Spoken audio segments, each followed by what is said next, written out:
Guys বাতার পেছনে আছে না যে নিজের সৎ বাপের লগে শোয়ে, চিনেন না? ও তিশা বুস্কি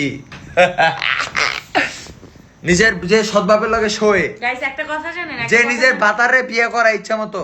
পাখি বলো সরি পাখি, আই লাভ ইউ। গাইস একটা কথা জানেন, ওর সৎ বাপ ও নাকি রুমে শুয়েছিল, ও আমাদেরকে বলছে ওর সৎ বাপ রুমে। আল্লাহর কসম আমি যদি মিথ্যা কথা বলে থাকি এই রাতের বেলা আমার বউ আর আমি যদি মিথ্যা কথা বলে থাকি, আল্লাহর গজব পড়ুক।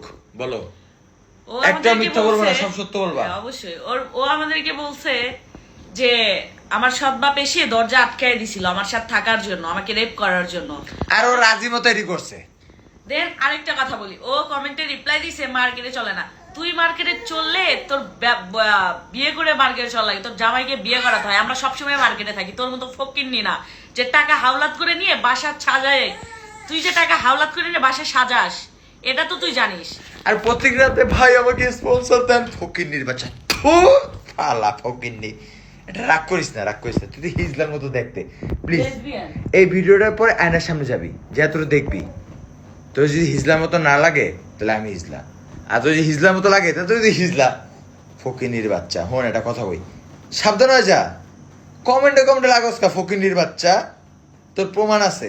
তুই যখন প্যাক চুদাইতেছিলি আমি এটা রেকর্ডিং করছি, কেন জানিস? কারণ তুই এটা ফকিন্নির বাচ্চা, জানি। তুই যেহেতু সবার লগে পলিটিক্স চুদাইতে হস, তুই যে আমার লগে করবি এটা আমি জানি। লাখ খেলা দেখা যাবে আছে বলে দিব বাঞ্চত।